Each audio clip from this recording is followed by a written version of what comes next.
माँ कहती है पुत्र मेरा, बहन कहती वीर मेरा, भाई कहते हैं तू मेरी बाहें है, पत्नी कहती तू तो मेरा नर है। पर यहाँ मरा तो सीन क्या हो जाएगा? अब if you can, if you have some imagination, if you can use your projectory creative mind to do this, what I am asking you to do, कल्पनाशीलता से थोड़ा सा इस दृश्य को अगर हो सके तो आप आंख बंद करिए तो थोड़ा सुविधा हो जाएगी। आंख बंद करिए और अपनी देह को मरा हुआ देखिए। देह मुर्दा पड़ी है, सांस तो उड़ गया, शरीर ठंडा पत्थर जैसा हो गया और जमीन पे पड़ा है, मुंह खुला है, आंख आधी खुली पड़ी है, प्राण निकल गया, शरीर से लाश पड़ी है, तुम्हारी तुम्हारी तुम्हारी लाश पड़ी है। देखो अपनी लाश को। अब अपनी कल्पना से दृश्य बनाइए, आपके सिर की तरफ तुम्हारी माँ खड़ी है और पेट पकड़ पकड़ के रो रही है। तुम्हारे भाई खड़े हैं, तुम्हारी बहनें खड़ी हैं, वो तुम्हारी बाहें पकड़ पकड़ के रो रहे हैं। विवाहित हो तो तुम्हारा पति या तुम्हारी पत्नी, उनकी शक्ल अपने आंखों के आगे लाओ, अपने पति या अपने पत्नी की शक्ल अपनी आंखों के आगे लाओ। वो देख रहे हैं तुम्हारे मुर्दा देह को और वो रो रहे हैं, डाहे मार मार के रो रहे हैं। तो माँ रो रही पेट पकड़ के, भाई बहन रो रहे बाहें पकड़ के, लिपट लिपट के पति या पत्नी रो रहे हैं। पर तुम्हारा देह तो बस ठंडा पड़ा है, लकड़ी के मुठ की जैसे, न हिले न झूले न रिस्पांस कुछ करे, क्योंकि देह का खोखला पिंजरा पड़ा है। हंस तो उड़ गया, प्राण तो निकल गए, इसमें तो अब कोई है ही नहीं जो ये देखे। लेकिन तुम अपनी कल्पना से, अपनी इस कल्पनाशीलता से खुद देखो, देखो अपने ही देह को मृत देखो, अपने ही देह को मरा हुआ देखो। और लोग खड़े हैं और सब रो रहे हैं और फिर सब कह रहे हैं अच्छा अब भाई नहलाओ इसको, अब कोई कह रहा है कफन ले आओ, कोई इंतजाम कर रहा है शमशान में, कोई इंतजाम कर रहा है एम्बुलेंस का, और लोग आ रहे हैं और देख रहे हैं और देख रहे हैं और देख रहे हैं। और तुम्हारा शरीर तो पड़ा है, ठंडी बर्फ जैसा पड़ा है। फिर देह को 4 गजी आ गई, कफन आ गया, चढ़ा दिया तुमको, और फिर 4 मूठ वाला आ गया तख्ता, अब लेटा दिया उस पर और ले गए शमशान। तो काठ के घोड़ी पर, शमशान की उस चिता पर, ये तेरी काठ की आखिरी घोड़ी होगी, अब चढ़ा दिया तुम्हें घोड़ी पर, धर दिए लकड़ी के मूठ तेरी छाती पे, टांगों पे, बाहों पे, सर पे। और अब किसी का पुत्र, किसी का पति, किसी की बेटी आग जला रहे हैं, कंधे पे रखे हैं मटके को, चक्कर लगा रहा, मटका फोड़ा, अब जला हुआ लिया लंबू और आग दे दी सिर की तरफ, और धूं धूं करके शरीर जल गया। हाथ जले लकड़ी की तरह, केस जल गए सूखी घास की तरह। सुंदर सुंदर तेरा ये देह जल के राख हो गया, और तेरे संग कौन आया? कोई भी नहीं। तू जिसे अपना मानता है, कोई तेरे संग नहीं आएगा, कोई तेरे संग नहीं मरेगा। और मर भी जाए तो भी तुम्हारी यात्रा फिर अकेले की है। मर भी जाओ तो भी अकेले की ही यात्रा है, तो भी वो संग थोड़े ना तुम्हारे जाएंगे। जैसे नींद में अलग हो जाते हैं, नींद में हमें पता ही नहीं हम कहाँ हैं, तो जब नींद में खबर नहीं तो मौत में कहां से होगी? तो ना पत्नी, न भाई, न माँ, न बाप, न बेटी, न बेटा, सबके लिमिट है रोने की। कबीर साहब कह रहे हैं जब तक जीवे माता रोवे। माँ तो सारी जिंदगी रोएगी, मेरा लड़का था, मेरी लड़की थी, मेरा लड़का था, मेरी लड़की थी। पर ऐसा भी नहीं कि रोज रोएगी, खास खास दिन में रोएगी, एनिवर्सरी पर रोएगी, श्राद्ध के दिनों में रोएगी, कोई सोशल फंक्शन होगा तो रोएगी कि मेरा पुत्र होता तो ये करता, मेरी बेटी होती तो ये करते। पर माँ फिर भी याद करेगी, जिंदगी में याद करती रहेगी।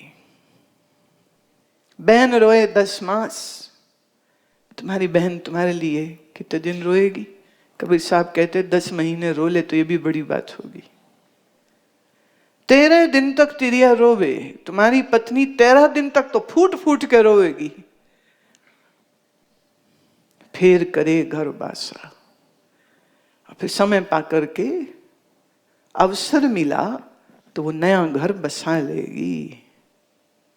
मैं जानती हूं कुछ एक ऐसी महिलाओं को घर वालों ने कहा कि तेरा पति तो मर गया, अब तेरे 2 बच्चे हैं और हम कैसे पाल सकते हैं, तो तू दूसरा ब्याह कर ले।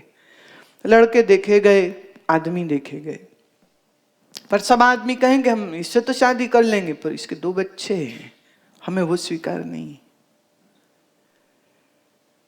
और उस मां ने अपने दोनों बच्चे छोड़ दिए और शादी करके दूसरे घर चली गई। ये दोनों बच्चे नानी नाना कब तक संभालते, उन्होंने अनाथ आश्रम में छोड़ दिए। यहीं हमारे पड़ोस में वो अनाथ आश्रम है जहां इन दोनों बच्चों को छोड़ दिया गया। और ये कहानी तब पता चली जब उन्होंने खुद से बताई कि ऐसे तो माँ है, ऐसे तो नानी भी है, नाना भी है, मामा मामी भी है, लेकिन हमारी माँ ने दूसरी शादी कर ली है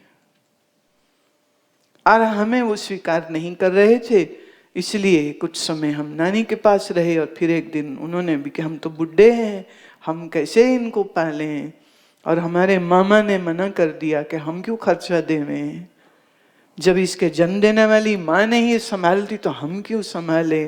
तो दोनों बच्चों को अनाथ आश्रम में छोड़ दिया गया। अब प्रॉब्लम ये हुई कि पिछले दिनों सरकार ने ये नियम निकाला अनाथ आश्रमों के लिए कि जिनका कोई घर है वो अनाथ आश्रम में नहीं रह सकते। अब टेक्निकली उनका घर है, टेक्निकली नाना है, मामा है, माँ भी है, पर ये सब होने के बावजूद उनको रहने की कोई जगह नहीं है। सरकार की नीति ने कहा जिसके माँ बाप ना हो वो यहां रहे, दूसरा यहां बच्चे क्यों रहें, चाहे इनको वापस भेजिए इनके घरों में। अनाथ आश्रम वाले उन्हें घर भेजते हैं, घर वाले कहते हैं हम नहीं रखते हैं। सोच के देखिए, तो जो कहते हैं ना जी माँ बड़े बलिदान देती है, देती है बिल्कुल देती है, पर फिर ऐसी माएँ भी हैं जो अपना घर बसाने के लिए अपने बच्चे छोड़ देती है। ये मेरे बच्चे नहीं हैं। और कहते हैं जब वो रिश्ता देखने को जाया करती थी तो अपने दोनों बच्चों को कहती थी कि तुमने जाके ये नहीं कहना, मम्मी नहीं कहना, सबके बीच में दीदी बोलना, माँ नहीं कहना, दीदी बोलना, क्योंकि हम मम्मी बोल देंगे तो ब्याता से और बच्चे वाली से कौन शादी करेगा। तो वो बच्चे दीदी बोलते रहे, क्योंकि माँ ने बोला है तो वो काम कर रहे हैं। तो कैसा नाच रहे, कैसा नाच, कैसा हाय हम क्या करेंगे तुम नहीं रहोगे तो। वो कहते भाई सबसे नजदीकी रिश्ता पत्नी का होता है, थोड़े समय बाद तो वो भी दूसरा घर बना लेगी। अब ये कबीर साहब 12वीं सदी में लिख रहे हैं, ऐसी बात तब कह रहे हैं जबकि तब सती भी चलता था, सती की प्रथा भी थी। ये भी एक विडंबना है इस समाज की। और ये भी सच है कि विधवाओं को लोग वृंदावन काशी छोड़ाते थे, ये भी सच है। पर शायद फिर उसमें भी कुछ लोग ऐसे उस समय भी थे जो लड़की की शादी दोबारा करते थे। पर you know it very well, दोबारा शादी होगी तो किसी बड़ी उम्र के आदमी से ही तो होगी ना। पर घर बनना चाहिए तो अपना घर बनाने के लिए वो बच्चे छोड़ देगी। और भाई जो कहते थे तू मेरी मां है, वो कब तक याद करेंगे। तो जब पत्नी नहीं याद करे ज्यादा समय तो भाई कहाँ, मां करती रहेगी। ये है कठोर सच्चाई। तो इसलिए प्यारे दूसरों की चिंता मत करो कि दूसरों को कुछ हो गया तो मेरा क्या होगा। फिक्र ही करनी है तो अपनी करो। और अपने इन संबंधों को खंडन करने को मैं नहीं कह रही हूं, पर उन संबंधों का एक रियलिस्टिक इवैल्यूएशन तो करो। You are going hunky-dory on your relations without analyzing the truth of these relations. कल कोई मुझे बता रहे थे एक आदमी के विषय में, वो सारा समय पैसा पैसा पैसा कमाओ, तो सेहत खराब हो गई, डायबिटीज हो गया, प्रोस्टेट ग्लैंड की भी दिक्कत हो गई। इज 52 और 53 and he is suffering a lot. तो उसकी पत्नी बहुत कहा पर वो माने नहीं। तो फिर हार के उसकी पत्नी कहती कि ठीक है, फिर मारी तो जाओगे ना, अगले दिन यहाँ फोटो लग जाएगी, हफ्ता हम रो लेंगे। और उसका लड़का कहता है कि अभी तो तू मेरी मर्जी चलने नहीं देता है, जहां तेरी आंखें बंद हुई ना पापा, अगले ही दिन तेरी दुकान बेच दूंगा। तो बाप अपना दिल पकड़ के बैठ गया कि पत्नी कैसी मेरी क्रूर है। कहती कोई नहीं, अगले दिन फोटो लग जाएगी तेरी दीवार पे, हफ्ता हम रो लेंगे, कोई बात नहीं। फिर तो नहीं मानता तो ना सही तो मर। कि हमारे कहा नहीं मान रहा, वो कल वाली बात फिर याद आ रही है। बस एक बार मेरा कहा मान लीजिए। अब वो कहा नहीं मान रहा है तो उससे ये भी नाराज, ये भी नाराज, ये भी नाराज, और सब नाराज। और नाराजगी में वो कह रहे अच्छा तो फिर नहीं सुनते तो ना सही, मरोगे हम फोटो टांग देंगे, हफ्ता रो लेंगे और फिर हम अपनी जिंदगी जी लेंगे। क्योंकि उनकी अगर ये सब वो जो भी प्रॉपर्टी है वो बेचते हैं तो 3-4 करोड़ हो जाएगा। 3-4 करोड़ से कहती जिंदगी बड़ी अच्छी निकलेगी। So she doesn't worry about what will happen to us because she knows all the property is going to come to them.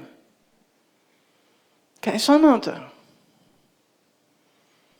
ये तुम्हारे ख्याल है कि तुम्हारे सब अपने है नहीं। और फिर कौन सा बाप और कौन सी मां, किस जन्म के,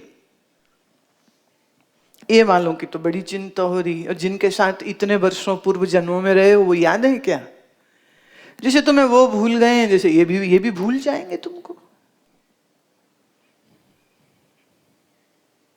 सो अगर सोचना ही है तो तुम्हें ये सोचना चाहिए कि अगर सच में जीवन इतना छोटा है और मृत्यु सर पे खड़ी है तो फिर ज्ञान के लिए चांस मत लो। क्या चांसेस हैं? Create the chances for yourself, like you have done it by coming here now for this shivir. You never left it for a chance. You took a chance, you took a step, you took a creative positive step of coming here and spending these 6 days in this ashram, right?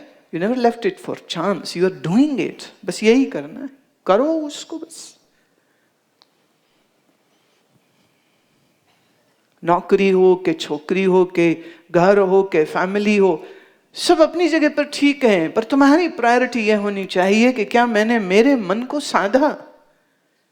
Computer engineering करी, computer ठीक कर सकते हो या computer बना सकते हो, hardware में हो कि सॉफ्टवेयर में हो, accordingly you can deal in that particular area.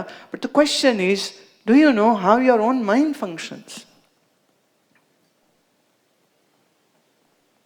Do you know how this life and death cycle is functioning?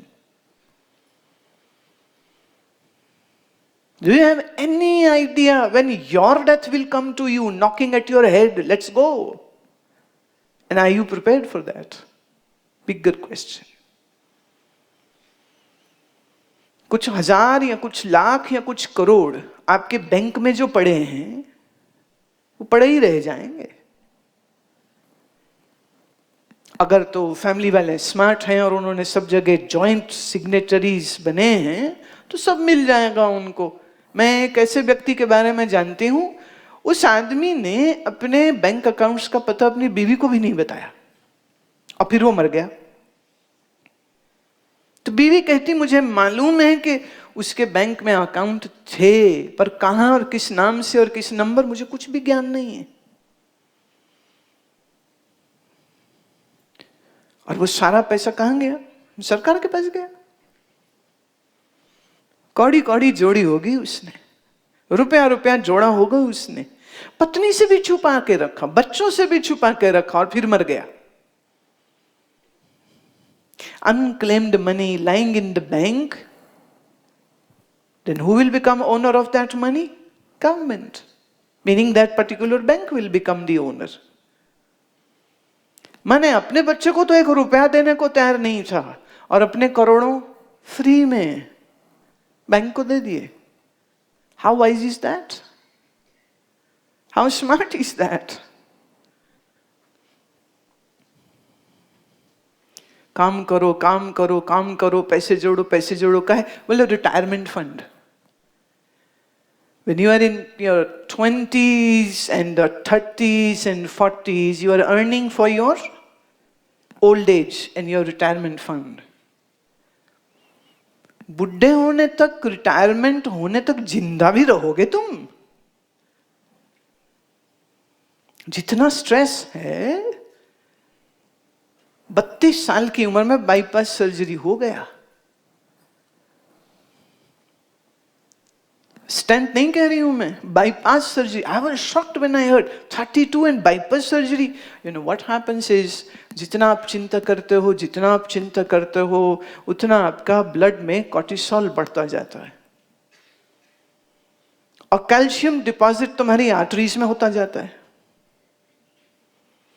और यही कैल्शियम डिपॉजिट्स जो हैं आपकी आर्टरीज को ब्लॉक कर देते हैं। जब बोलते हैं आर्टरी ब्लॉक हो गई, तो वो ब्लॉकेज का सामान कोई बाहर से किसी ने कुछ डाल के उसको बंद किया है क्या? जो तुम खा रहे थे वो तुम्हारा खाया हुआ भोजन प्रॉपर प्रोसेस नहीं हुआ।